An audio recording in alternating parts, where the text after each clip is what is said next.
Okay, great. Okay, so there were a lot of great innovative tools that were presented prior to the break to help improve the scale of forest restoration planning. And so I'm going to be talking about another tool, modeling historic range of variability, that will be available for all of the TCSI landscape.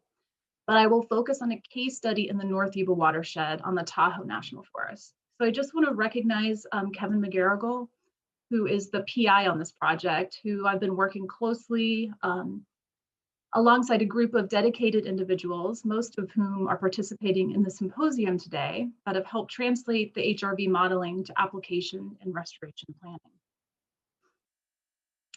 So natural range of variability, as defined here, has a number of key attributes associated with it. So it can be assigned to any ecological metric. It's spatial and temporal.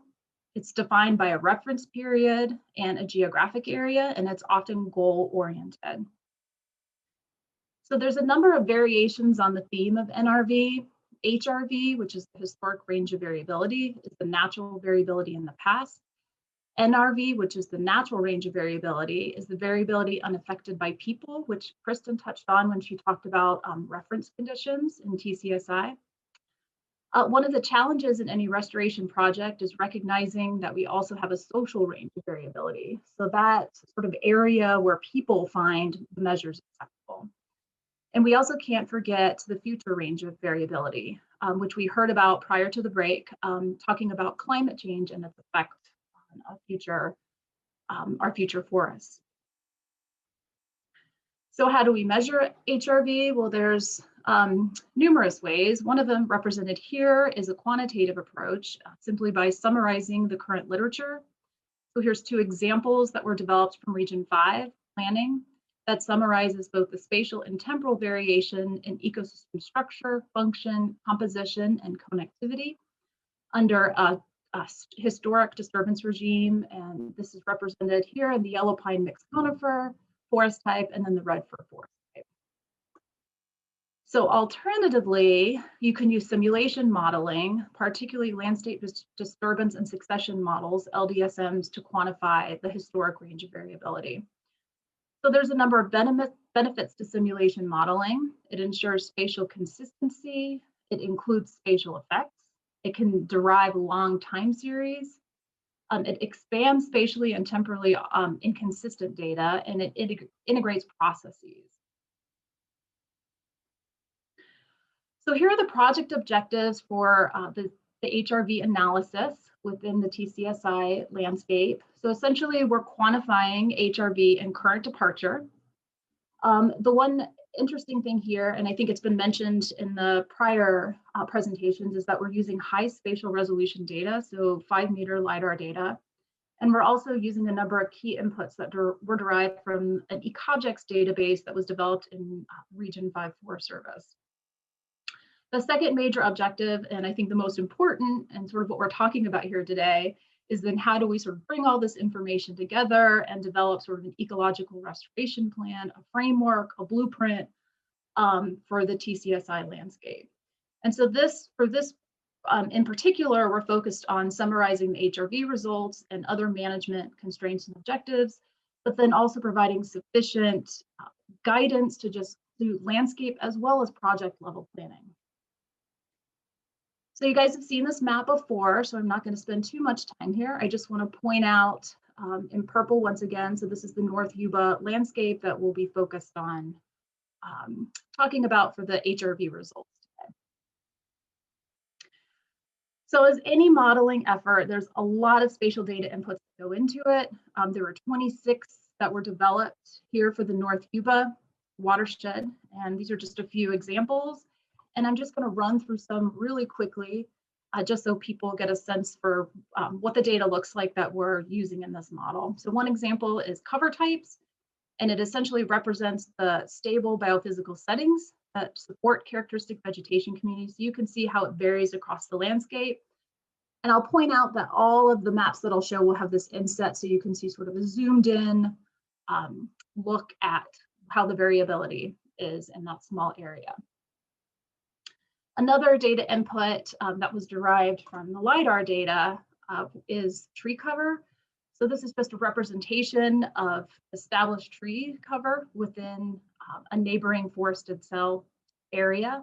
And so you can see it ranges from isolated trees to really dense clumps. Age, so age is essentially was predicted as well from the LIDAR data, canopy height, and then site index, and based on developed growth equations for forests within the project area core. And so you can see here, it ranges from 0 to 400 years, and there's considerable variability across the landscape. Okay, so that just gives you a quick overview of some of the spatial inputs. I think it would take a whole nother presentation to go through all of them. Okay, so the LDSIM model was developed to simulate disturbance and succession processes. It was developed based on the framework that was implemented in RM lands, if some of you are familiar with that. McGarrigle et al. Developed this, simulate HRV in the Rocky Mountain landscape. So the LDSIM model adopted this overall structure, but greatly expanded the flexibility of the software so they can model any heterogeneous landscape and any suite of disturbance processes. So there's a number of key model processes included. One of them is succession. And essentially it simulates the establishment, growth, development, and eventual senescence and state transition over time.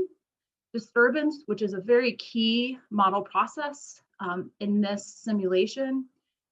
In this particular one, we only looked at wildfire as a disturbance process. We did not include insect mortality. And so you can see here some of the attributes: initiation, spread, termination, mortality, and state and transition. So just some key parameters of the model. So the LDSIM model was simulated, which simulated succession wildfire disturbance under a historical reference period from 1550 to 1850. So this was a 1500-year period with a 5-year time step. And you can see in this right-hand panel here, this white dotted line. Well, we dropped the first 500 years as a conservative estimate of model equilibrium. So you can see how things are pretty variable until we get to this white dotted line, and then things appear to be in an equilibrium. Okay, so now I want to move into talking about results and just give a quick overview of the organizational framework. So to summarize the HRV and current departure in landscape structure, we chose to develop a set of biophysical classes. And this was just a way to package the results in a manner that would be most relevant management in the Yuba River watershed.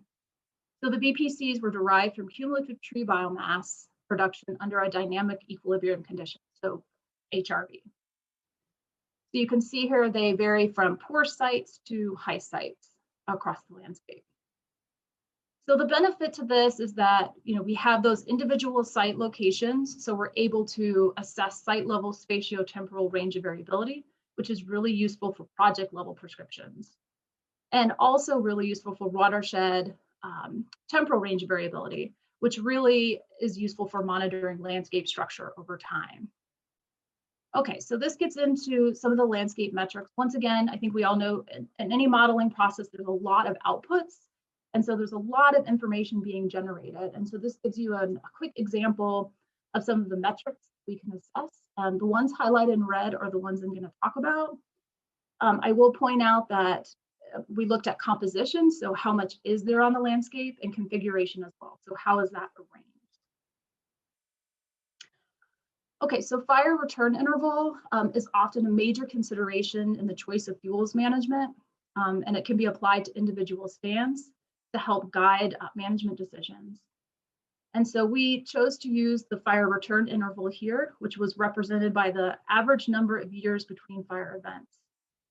So the overall FRI for this area, the North Yuba watershed, was 29 years, but you can see that it varied dramatically over space, as illustrated here in the map and then the inset as well.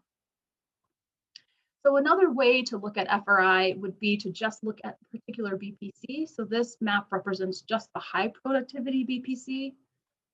And so then you can look at FRI across that range of variation. And so here you can see that it ranged from 21 to 100 years. And this wide range indicates that wildfire risk, varied markedly across sites, even within a single BPC. Okay, another metric that was assessed was vegetation persistence, essentially the likelihood of a location persisting in either an early or late seral condition. So the map here depicts several areas with relatively long, high mortality FRI, so the dark blue areas. And these are sites that may have a high likelihood of supporting late seral vegetation, which we all know is important for a number of different reasons. Conversely, the map also shows areas with relatively short high mortality FRIs, those areas in yellow and orange. And these sites might be indicative of areas that have a high likelihood of supporting early seral vegetation. Okay, another important metric that was assessed was large forest openings. So we all forest openings, particularly in the Sierra Nevada forests, are very important. They serve as important microhabitats for regeneration, but are also very important for biodiversity. And so here we chose to define large forest openings as greater than 0.1 acres. So you can see from the map here, the areas in purple are considered the large openings, but you can also notice that the orange represents other open areas. So even though we may have openings larger than 0.1 acres, we also have a number of smaller openings across the landscape. So large forest openings also varied across time. So this is 4 historical snapshots. And you can see that at this particular location, in some cases we had no openings. In other cases, in a different time step, we had numerous openings. And so these dynamics were summarized then at single snapshots every 20 years across the HRV time period. And then there's a number of descriptions of spatial configuration that were produced: patch density, patch size, core area index, amongst others. So here's just one example that shows large forest openings and the density across the landscape shown as a portion of patches. And you can see the one thing that really jumps out here is that the number of smaller patches that were simulated in HRV, this red bar, is much greater than what we have in our current landscape. Okay, so the real, I think, meat of a lot of the results that are coming out of the HRV work is thinking about vegetation conditions. And so this is just one example looking at developmental stage. So you can see vegetation developmental stage was based on tree height growth and is fundamental to forest ecology. And so it was based on discrete stages of canopy height development, which was derived from the LIDAR data. And so here's just a quick example of a really simple version of what that would look like. And so then it was classified into the developmental stages shown here on the left. And so then you can look at the developmental stage at each of the biophysical classes, the BPC. So you can see it ranges from low to high productivity. And then you can compare that to the current departure, which is this red dotted line here. And so essentially it shows this current departure was greatest on low productivity sites and decreased as site productivity increased for all of the open conditions.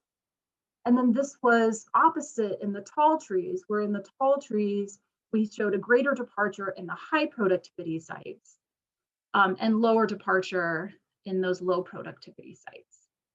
So similar assessments were also completed for tree size and tree cover at the landscape scale, and then also at the site scale for each of the BPC conditions.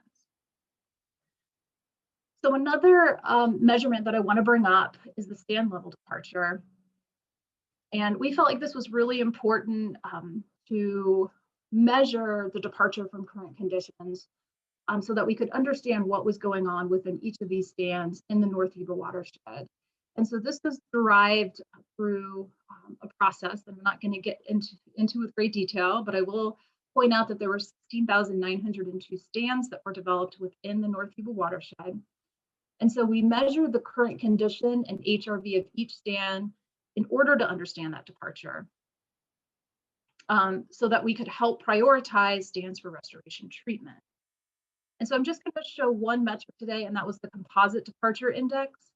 And so similar to the site and landscape level, we quantified departure from HRV for stands and for numerous outputs, such as the fire return interval, open forest, forest developmental stage, large trees, tree size class, quadratic mean diameter, and these are all assessed for composition and configuration.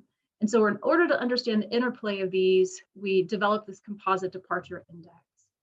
And so in this map, essentially the areas that are in red show maximum departure. So you would assume that these areas have stands that are too close canopy, they're lacking in large trees, and they're homogeneous in vegetation, composition, and configuration. So those might be priority areas for restoration. And this is just another way of looking at the composite departure index. So this is just a histogram showing you their distribution. And so it essentially represents a percentage. Well, the majority of stands here that had a composite index departure less than 10, meaning they only showed some departure from the HRV, as opposed to about 26%, which had a composite departure index greater than 10. And those areas in particular show that there's great departure in one or more of the metrics. And so they might be important to focus on. Okay, so I just presented sort of one piece of the puzzle, and sort of the next phase is to integrate all of the information that we've talked about today to develop pertinent landscape scale restoration guidance so we can really start to meet our goals of increasing the size that we're treating in the Sierra Nevada. And I'll just throw up my acknowledgements slide, and then that's all for me. Thank you, everybody, for listening.